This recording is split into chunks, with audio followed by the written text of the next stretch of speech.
안녕하세요. 성악가 테너 강래우입니다. 제가 앞에서 뭐 여러가지 얘기들을 지금 많이 하고 있는데요. 이게 중복되는 것들도 좀 있을 거고요. 또 처음 드리는 얘기들, 제가 아직 놓쳤던 얘기들도 뭐 계속 있을 텐데 중간중간에 제가 체크하면서 하여튼 아낌없이 다 전달을 하려고 합니다.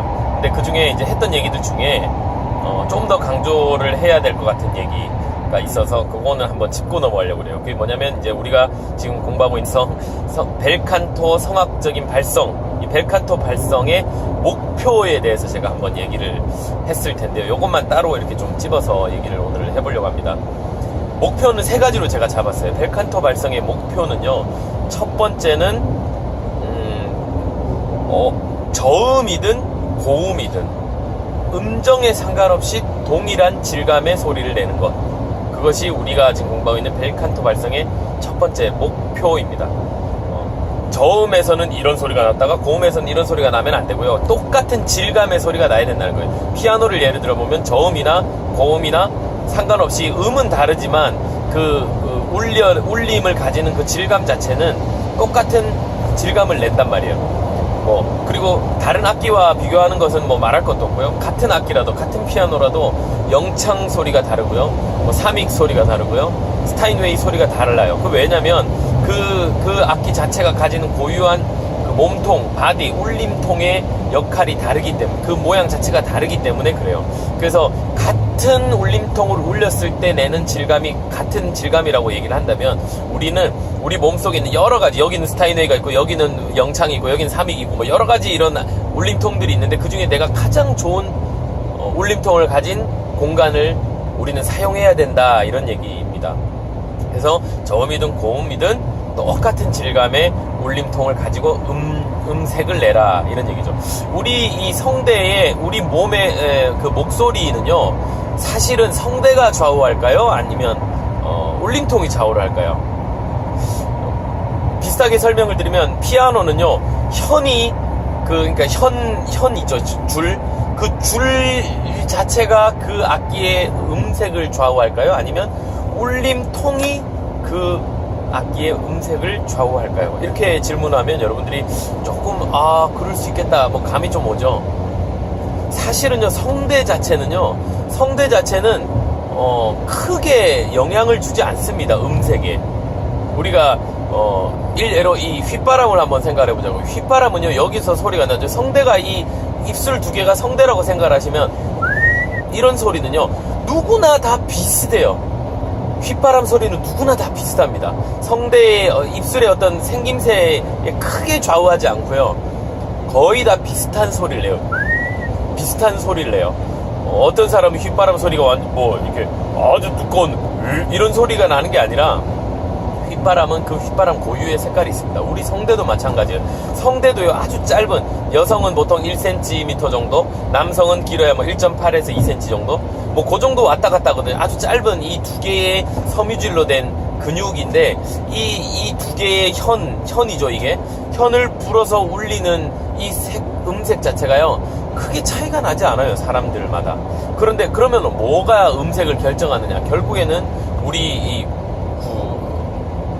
공명통을 좌우하는, 그 음색을 좌우하는 이 구강이든 비강이든 어떤 공명통에 의해서 우리의 음색을 좌우한다라고 해도 과언이 아닙니다. 이런 얘기들을 아마 들으실 기회가 잘 없을 텐데요. 사람마다 고유한 성대에 어떤 음색이 있다라고 얘기는 하겠지만, 성대에 어떤 주파수, 고유 주파수들이 다 있긴 해요. 물론입니다. 그게 사람마다 다른 부분이 있지만 크게 차이가 나지 않아요. 우리 귀로 그렇게까지 성대에 따라서 색깔이 좌우되지 않아요. 중요한 것은 성대에서 발생된 소리들이 여기까지 나오기까지 거치는 수많은 그 구조물들에 의해서 음색이 좌우된다는 얘기예요. 그거를 따져봤을 때 얼마나 공명이 중요한가를 여러분들이 새삼 느낄 수 있어요. 바이올린, 기타 치시는 분들 많잖아요. 기타 줄을 낄 때요, 우리가 줄에 어떤 회사를 보고 막 이렇게 끼는 사람도 있어요. 아주 예민한 사람들은 그 기타 줄마다 고유한, 그 회사마다 고유한 어떤 그 질감이 있고 음색깔들이 분명히 있죠. 그런데 대부분의 사람들은요, 그냥 싼 거 삽니다. 그죠? 싼 줄을 사서 그냥 달아요. 그리고 그냥 연주를 하는데 그 줄을 어떤 기타 통에다가 끼느냐에 따라서 음색들이 달라진다는 거예요. 참 미묘하죠. 그런데 음색들도요, 별로 차이가 나지 않아요. 왜냐면 바디 모양 자체가 거의 비슷하기 때문에 기타들이 예민한 사람들이 아니고서는 내가 이렇게 딱 동시에 들어보지 않는 이상 이 기타 소리, 이 기타 소리를 구분하는 건 일반인들은 사실 어렵습니다. 그래서 성악가들의 목소리를 일반인들이 구별하기가 쉽지가 않아요. 처음에는 다들 그냥 성악가면 이런 소리라고 생각하지, 성악가마다 파바로티 소리, 도밍고 소리, 카레라스 소리가 이렇게 확연하게 다르다라는 거를 일반인들은 모른다는 얘기입니다. 그걸 구분할 정도가 되면 내가 이제 어느 정도 성악적인 소리에 관심이 생겼다라고 우리가 봐도 돼요. 그래서 정말 모르는 사람들은, 성악가들은 소리가 다 비슷하게 들려요. 제 아이들이 TV나 뭐 인터넷 제가 이렇게 들으면서 어떤 성악가 소리가 나오면 무조건 한 얘기 앞바다 그래요. 앞바다. 걔들은 아직 성악가의 소리를 구분을 못하기 때문에 그래요. 마찬가지로 우리 음색을 결정하는 것은 성대라기보다는, 성대도 물론 필요하지만 성대를 거쳐서 나오는 기관 중에 걸쳐지는 그 울림통의 모양에 의해서 엄청나게 좌우가 된다. 그렇다면 우리는 정말 공명을 잘 써야 된다는 얘기입니다. 어쨌든 뭐 얘기가 좀 세긴 했지만, 그래서 첫 번째 우리가 목표로 삼아야 될 것은 저음부터 고음까지 동일한 질감을 내야 된다는 거예요. 그럼 두 번째는요, 피아노든 포르테든, 그러니까 작은 소리든 큰 소리든 우리는 동일한 질감을 내야 된다 이겁니다. 똑같은 얘기죠. 피아노를 살살 치거나 세게 치거나 우리 바디가 정해져 있기 때문에 같은 제품의 그 소리를 내는 것처럼 우리는 동일한 그 공명통을 사용하면서 그 안에서 호흡으로 작은 소리든 큰 소리든 조절을 할 수 있어야 된다. 그래서 작은 소리를 낼 때나 큰 소리를 낼 때나 공명통이 움직이지 않는 것이 중요하다는 얘기입니다. 뭐 앞선 설명과 아주 일맥상통하고요. 세 번째 목표가 가장 중요한데요. 아, 에, 이, 오, 우, 뭐 어떤 모음이든지 간에 우리는 동일한 질감의 소리를 내야 된다 이거죠. 이제 이 세 번째 목표가 다른 악기들과는 완전히 차원이 달라지는 얘기가 되겠죠. 첫 번째 1번, 2번 큰 소리 내다, 뭐 적은 소리 내나 아니면 저음 내든 고음 내든 동일한 질감의 소리를 내는 것은 일반 악기들과 똑같습니다. 오히려 일반 악기들이 훨씬 더 사람보다 더 잘 부합되고 있죠. 그래서 제가 모든 악기들은 다 벨칸토 악기라고 말씀을 드렸는데, 이 악기들은 왜냐하면 바디가 정해져 있기 때문에, 공명통이 정해져 있기 때문에 그 공명통을 일시적으로 이렇게 바꾸지 않는 이상 이 두 가지 조건에는 부합을 한다는 거예요. 근데 세 번째가요, 공명통을 옮겨야 되는 얘기가 이제 나오게 된 거예요. 근데 일반 악기들은 그럴 수 없어요. 사람이라는 악기는 구강이라는 공간을 통해서 우리는 발음을 할 수 있게 만들어 놨거든요. 그래서 이 발음을 아, 에, 이, 오, 우 어떤 모양을 하더라도 우리가 이렇게 공명통을 바꿔가면서 여러 가지 그 모음들을 만들어낼 수 있는데, 그럼에도 불구하고 우리가 동일한 질감의 소리를 내야 된다는 거, 이거는 굉장히 어렵죠. 하나의 공명통으로는 결코 해결할 수 없는 모순된 얘기죠.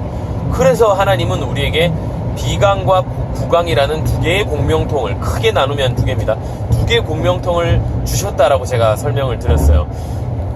비강이라는 공명통은 그 발성, 음질을 결정하는, 그 음색을 결정하는 공명통이라고 제가 말씀드렸잖아요. 그래서 비강은 발성 기관이라고 설명을 했고요. 그 다음에 이 구강이라는 공명통은 모음을 결정하는 공명통. 그래서 발음기관이라고 제가 누누이 강조를 했습니다. 발음기관과 발성기관이 합쳐져서 우리는 노래라는 것을 부르게 돼요. 만약에 우리 몸에서 이 구강이 없었다면, 그냥 구강이 없고 비강만 있다면 우리는 일반 악기와 똑같습니다. 그냥 하나의 어떤 정해져 있는 모음, 그냥 이 소리만 가지고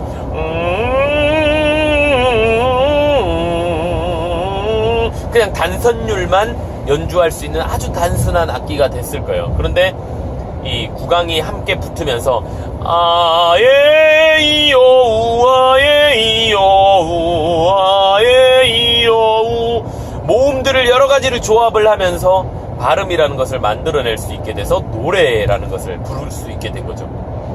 이 세 가지 목표를 우리가 늘 머릿속에 두고 우리가 노래 공부를 해야 돼요. 다시 한번 정리드립니다. 첫 번째는 저음이든 고음이든 똑같은 질감, 동일한 질감의 소리를 내야 된다. 두 번째는 작은 소리든 큰 소리든 동일한 질감의 소리를 내야 된다. 이거는 분명히 발성 기관에 대한 얘기입니다. 어떤 공간을 울려서 발성을 할 것이냐의 얘기고요. 세 번째, 우리는 아, 에, 이, 오, 우 어떤 모음이든지 동일한 질감의 소리를 내야 된다. 이거는요, 구강이 붙어서 첨가됐어요. 비강이 주가 되지만 동일한 질감이라는 것은 비강에서 결정을 하지만 아, 에, 이, 오, 우라는 것은 이 구강에서 결정을 하거든요. 그래서 구강에서 어떠한 모양을 내더라도 우리는 비강을 통해서 동일한 질감의 소리를 내야 된다. 이렇게 세 가지 목표를 두고 우리가 공부를 하면 훨씬 더 정리가 된 소리를 낼 수 있겠다. 이렇게 말씀드릴 수 있습니다. 좀 이런 거는 뭐 공부에 관심 있는 분이라면 메모를 해놓고 정리를 해두셔도 도움이 될 것 같습니다.